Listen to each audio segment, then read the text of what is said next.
ও হিন্দুয়ালি নাম কই হরে কৃষ্ণ কৃষ্ণ কৃষ্ণ হরে হরে সেইগুলো কইতেছে। এই জন্য আমি ওর হিন্দুয়ালি কতগুলো প্রথা আমি জিজ্ঞাসা করছি পর হিমশিম হয়ে গেছে। এরপর কিছু তুই সত্য কথা বলে তুই বাঁচতে পারবি, তখন কয় আমি মুসলমান। কিন্তু আজকের আপনাকে মুসলমানের পর্যায়ে কোন জায়গাও পুষাইছে, আর ওর মনে কি আছে তা আমরা জানি না, কিন্তু ওর যে কোনো একটা উদ্দেশ্য আছে।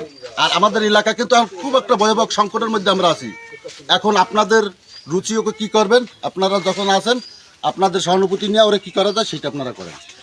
আমরা তো পাহারা দিই গ্রামে, আমি ঘুমানো ছিলাম সামনের খাটে। এখন আইসা বলতেছে আমি ফরিদপুর গণেশ পাগলের বাসা থেকে আসছি, আমার একটু সাহায্য করেন, হরে কৃষ্ণ হরে রাম, মানে তো ধর্মীয় হিন্দু ধর্মীয় যা আছে সব দিয়ে শুরু করছে। তিলকের ফোঁটা তো দেখতেছেন। এরপরে আপনার আমার মা 10টা টাকা দেছে, আমার বড় ভাইয়ের বৌদি উনি চাল দেছে, টাকা দেছে। এরপরে একটা মানুষ সকালবেলা আইসে একটু চা দেছে। এখন চা দেওয়ার পরে এরপরে মানে তার মেয়েরে কইতেছে তুই ভাত খাইতে হয়, আমারে দেবেন না, শুরু করছে আমারে দেন। এরপরে আপনার সে করছে কি চা দেছে, চা মুড়ি দেছে। এখন এই কাকা আমার একই বাড়িতে, আমরা একসাথে পাহারা দিছি রাতে, ও আমার এই ডাক দিছে যে স্বপন কি করো, কই ঘুমাই। এরপরে এনে দেখে সন্দেহ হয়েছে, হওয়ারই কথা। আর আমার সন্দেহ হয় না, এই জন্য গণেশ পাগল বাড়ি দিয়ে আমাদের বাড়িতে প্রায় আসে। এরপরে আপনার আমার সন্দেহ করে দাদা ও বলুন আপনার কাছে মানে এর সন্দেহ করে আমি কাছে গেছি আর কি। কাছে জিজ্ঞেস করলাম যে আপনার নাম কি? প্রথম নাম বলো সুজিত, বাবার নাম অতুল, আপনার বাড়ি কোথায়? আমি জলকদম বাড়ি মানে কালেকশন দিয়েছি। আমাদের ওখানে পাগল অনুষ্ঠানে 13ই জ্যৈষ্ঠ, এছাড়া কোনো কালেকশন মোটামুটি হয় না আর কি। অন্য কালেকশন থাকতে পারে। আমার প্রথমেই সন্দেহ দাদা বলে দেখি যে কাজ কি বলে, আপনার যদি অন্য সমস্যা থাকে আপনি বলেন যে এই বয়সে আপনি একটা কালেকশন করেন, আপনার তো মনে হয় না এই। পরে আমি ওই কাকার ডাক দিলাম যে এইটা লোকাইছে, একটু দেখে যায় কোথায় কি মানে জিজ্ঞেস করি। এরপরে ও জিজ্ঞেস করার পর নাম চেঞ্জ করছে, নাম বলছে মোহাম্মদ সোহাগ, বাবার নাম কালাম। এরপরে 3 ভাই বোন কালাম থামো। এরপর আমি কয়েকবার জিজ্ঞেস করছি বাবু একটা ফোন নম্বর দাও।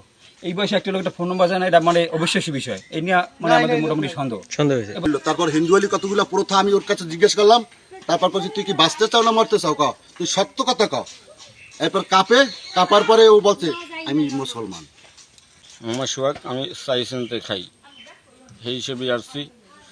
আর কিছু না বলবো, পাগলের নাম বলে আমি সাইসেন্সে খাই গণেশ পাগলের। আমি মুসলমানের সন্তান, গণেশ পাগলের নাম ধরে খাই। সেই কারণ আমার ভুল হয়েছে, আমি আল্লাহর কাছে ক্ষমা চাই আপনার কাছে। তোমার নাম কি? মোহাম্মদ সোহাগ। বাবার নাম? মোহাম্মদ জলিল শিকদার।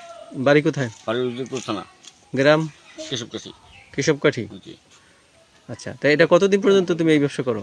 আমি ছোট থেকেই ধরতে গেলে। ছোট থেকেই? প্রতারণা করেন কেন?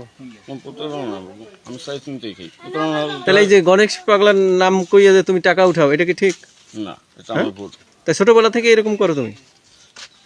এবারে আমি দাদা একটা জিনিস শুনলাম যে আপনার খাবারের সমস্যা থাকে বলেন, আপনার খাবার দেওয়া হবে, তাহলে অন্য কোনো উদ্দেশ্য থাকলে বলেন।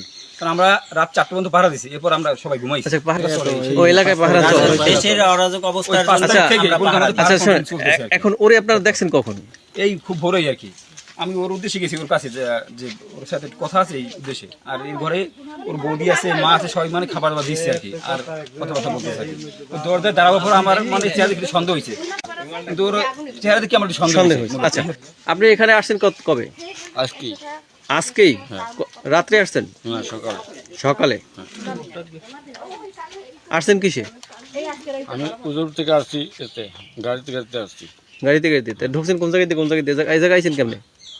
উপরে শাওনের দোকান আছে, অবর দোকানে আমি বসে চাটা খাইছি, তারপর ওইখান থেকে এপারে আসছি। কোন শাওন? ওই উপর।